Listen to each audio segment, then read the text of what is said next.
नमस्कार दोस्तों, आपका स्वागत है अपने चैनल पे सुमित कुमार एजुकेशन प्लेटफॉर्म पे। तो दोस्तों, आज हम देखने वाले हैं कक्षा 9वीं विषय हिंदी दूसरी इकाई में पाठ 7वां शिष्टाचार, जिसके लेखक हैं भीष्म साहनी। ओके, तो चलिए बिना वक्त गवाए पाठ पढ़ने के लिए शुरुआत करते हैं। जब 3 दिन की अनथक खोज के बाद बाबू रामगोपाल एक नौकर ढूंढ कर लाए तो उनकी क्रुद्ध श्रीमती और भी बिगड़ उठी। पलंग पर बैठे बैठे उन्होंने नौकर को सिर से पांव तक देखा और देखते ही मुंह फेर दिया, मतलब गुस्सा हो गई। यह बनमानस कहाँ से पकड़ लाए हो? इससे मैं काम लूँगी या इसे लोगों से छिपाती फिरूंगी? इसका उत्तर बाबू रामगोपाल ने दिया। जानती हो तलब क्या होगी? केवल 12 रुपये। सस्ता नौकर तुम्हें आजकल कहाँ मिलेगा? तो काम भी वैसा ही करता होगा, श्रीमती बोली। यह मैं क्या जानूँ, नया आदमी है, अभी अपने गांव से आया है। श्रीमती जी की भौवें चढ़ गई। भौवें मतलब भुवई, आँख के ऊपर होती है वो। तो इसे काम करना भी मैं सिखाऊंगी? अब मुझ पर इतनी दया करो, जो किसी दूसरे नौकर की खोज में रहो, जब मिल जाए तो मैं इसे निकाल दूंगा।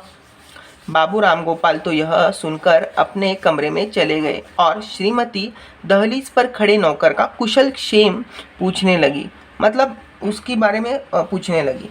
नौकर का नाम हेतु था और शिमला के नज़दीक एक गांव से आया था।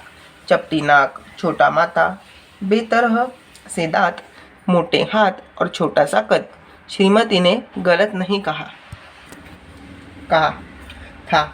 नाम पता पूछ चुकने के बाद श्रीमती अपने दाएं हाथ की उंगली पिस्तौल की तरह हेतु की छाती पर दाब कर बोली, अब दोनों कान खोल कर सुन लो। जो यहाँ चोरी चकारी की तो सीधा हवालत में भिजवा दूंगी। जो यहाँ काम करना है तो पाई पाई का हिसाब ठीक देना होगा। श्रीमती जी का विचार नौकरों के बारे में वही कुछ था जो अक्सर लोगों का है कि सब झूठे, गलीच और लपंट होते हैं। किसी पर विश्वास नहीं किया जा सकता। सभी झूठ बोलते हैं, सभी पैसे काटते हैं और सभी हर वक्त नौकरी की तलाश में रहते हैं। जो मिल जाए तो उसी वक्त घर से बीमारी की चिट्ठी मंगवा लेते हैं। श्रीमती जी का व्यवहार नौकरों के साथ नौकरों जैसा ही था। यो भी घर में उनकी हुकूमत थी। जब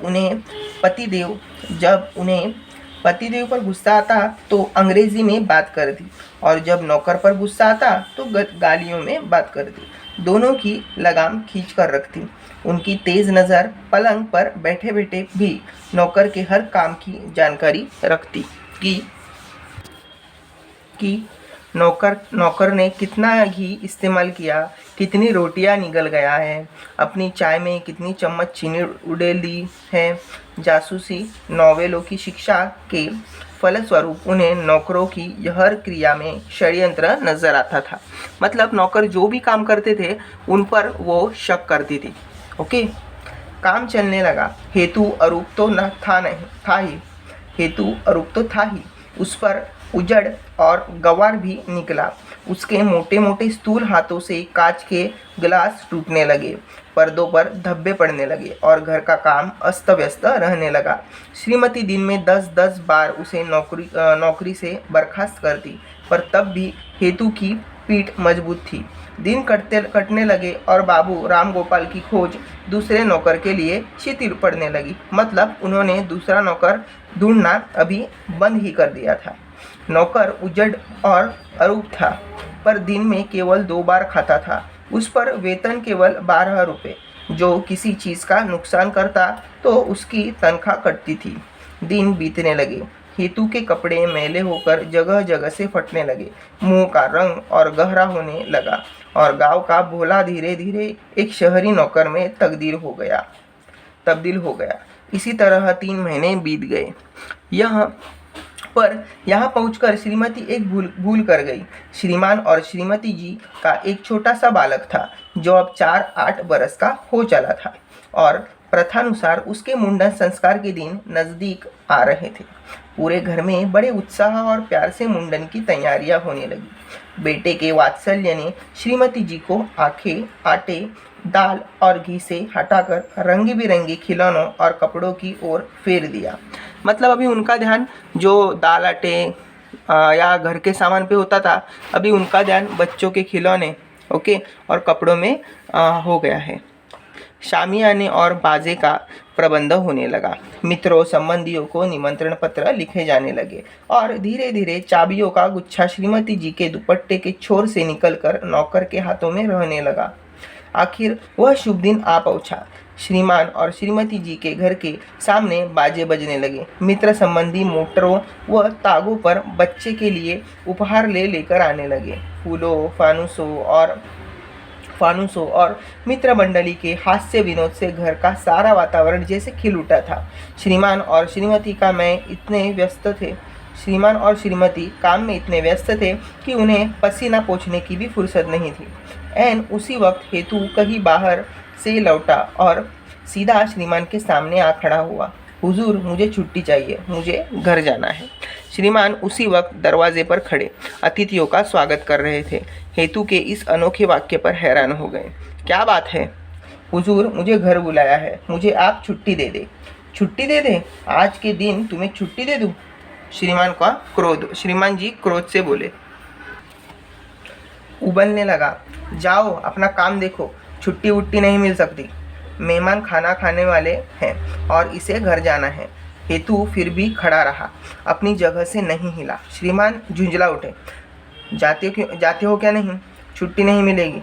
फिर भी जब हेतु टस से मस न हुआ तो श्रीमान का क्रोध बेकाबू हो गया और उन्होंने छुटते ही हेतु के मुंह पर एक चाटा मार दिया।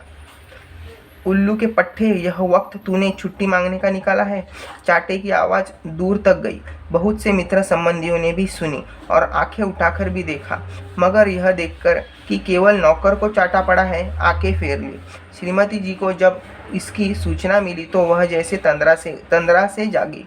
और न हो इसमें कोई भेद है। मैं भी कैसी मूर्ख जो इस आंखें इसमें कोई भेद है। मैं भी कैसी मूर्ख जो इस लपंट पर विश्वास करती रही और सब ताले खोलकर इसके सामने रख दिए। इसने न मालूम किस किस चीज़ पर हाथ साफ किया है, जो आज ही के दिन छुट्टी मांगने चला है। भागी हुई बाहर आई और बरामदे में खड़ी होकर हेतु को फटकारने लगी। उन्होंने वह कुछ कहा जो हेतु के कानों ने पहले कभी नहीं सुना था। मतलब उन्होंने जो कहा वो हेतु ने कभी सुना नहीं था। कुछ एक संबंधी इकट्ठे हो गए और जलसे में विघ्न पड़ता देखकर, मतलब रुकावट पड़ती देखकर श्रीमान को समझाने लगे। एक ने हेतु से पूछा, क्यों जाना है? क्यों जाना चाहते हो? क्या काम है? हेतु ने फिर धीरे से कह दिया, जी काम है।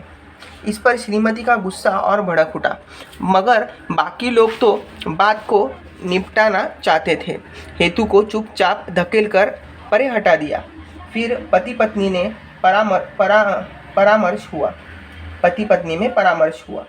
दोनों इस नतीजे पर पहुंचे कि इस वक्त चुप हो जाना ही ठीक है। मुंडन के बाद इसका इलाज सोचेंगे।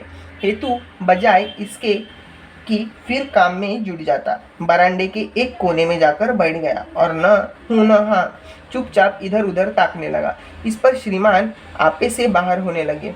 पहले तो देखते रहे, फिर उसके पास जाकर उससे कड़क कर बोले, काम करेगा या मैं किसी को बुलाऊं? हेतु ने फिर वही रट लगाई, साहब मुझे जाने दो, मैं जल्दी लौट आऊँगा, मुझे काम है।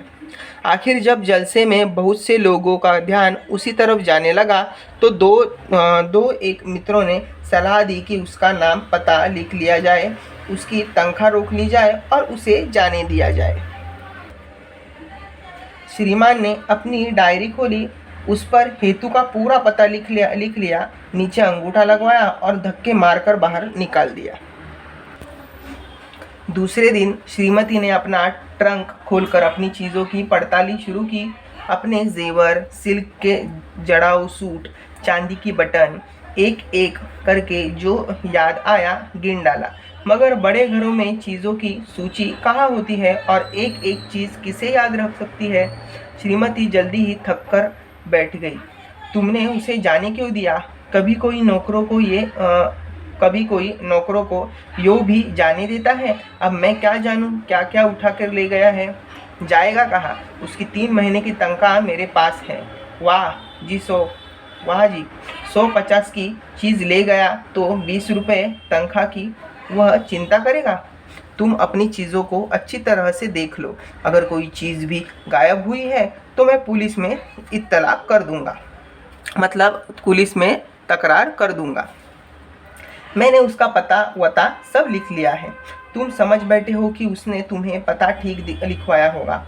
दूसरा नौकर आ गया और घर का काम पहले की तरह चलने लगा। जब श्रीमती जी को कोई चीज़ न मिलती तो वह हेतु को गालियाँ देती, पर श्रीमान धीरे धीरे दिल ही दिल में अफसोस करने लगे। कई बार उनके जी में आया कि उसके पैसे मनी ऑर्डर द्वारा भेज दें, मगर फिर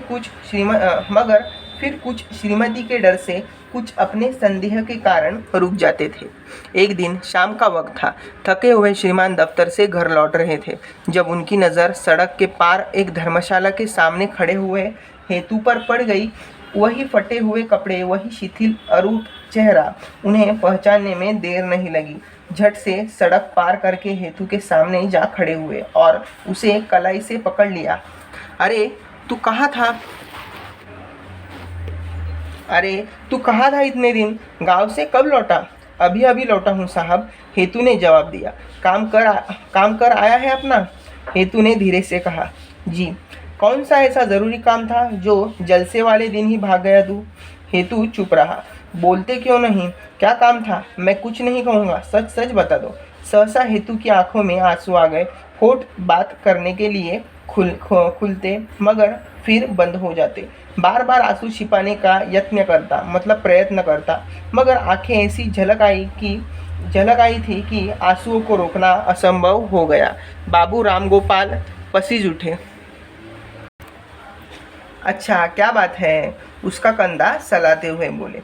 जी मेरा बच्चा मर गया था, लड़खड़ाती हुई आवाज में हेतु ने कहा। बाबू राम गोपाल को सुनकर दुख हुआ। थोड़ी देर तक चुपचाप खड़े उसके मुंह की ओर देखते हैं, फिर बोले, मगर तुमने उस वक्त कहा क्यों नहीं? तुमसे बार बार पूछा गया मगर तुम कुछ भी न बोले। क्यों हेतु? हेतु ने धीरे से कहा। जी वहाँ कैसे कहता, खुशी वाले घर में यह नहीं कहते, हमारे गांव में इसे बुरा मानते हैं। और श्रीमान स्तब्ध और हैरान उस उज्जट गवार के मुंह की ओर देखने लगे। तो दोस्तों बहुत अच्छा पाठ था। उसमें बोलते हैं ना कि बहुत अच्छी स्टोरी थी और हमें इसमें बहुत अच्छी सीख मिली कि जो अपना हेतु है उसने कैसे अपना दुख छुपाए रखा और न बताया खुशहाली वाले घर में। तो दोस्तों शब्द संसार देखते हैं। अनथक मतलब जो थके नहीं, बिना थके। षड्यंत्र मतलब आपको पता ही है, कपटपूर्ण योजना। तब्दील मतलब बदल जाना, परिवर्तन होना। अफसोस मतलब पश्चाताप होना। पसीजना मतलब पिघलना। मुंह फेरना मतलब क्या? आक्षेप करना या दुर्लक्ष्य करना या ध्यान न देना। बर्खास्त करना मतलब निकाल देना। टस से मस न होना मतलब दृढ़ होना, एक जगह पे खड़े रहना या कहने का प्रभाव न पड़ना। बेकाबू होना मतलब अनियंत्रित होना। और हाथ साफ करना मतलब चोरी करना या कोई सामान चुराना, ऐसे। तो दोस्तों हम लोग ने ये पाठ अभी पढ़ के लिया है। तो अभी नेक्स्ट वीडियो में हम इस पाठ का स्वाध्याय लेके आने वाले हैं। तो दोस्तों आपको ये पाठ का पठन का मतलब या वाचन कैसे लगा मुझे कमेंट्स में ज़रूर लिख के बताइए। नेक्स्ट वीडियो में हम इस पाठ का स्वाध्याय लेके ज़रूर आएंगे। तो दोस्तों अगर आपको चैनल अच्छा लगा हो तो वीडियो अच्छा लगा हो तो चैनल ज़रूर सब्सक्राइब कीजिए और देखना मत भूलिए। नेक्स्ट वीडियो में हम इस पाठ का स्वाध्याय लेके आएंगे। तो दोस्तों वीडियो पूरा देखने के लिए धन्यवाद। मिलते हैं इस पाठ का स्वाध्याय लेके नेक्स्ट वीडियो में। तब तक बाय बाय, ध्यान रखिए।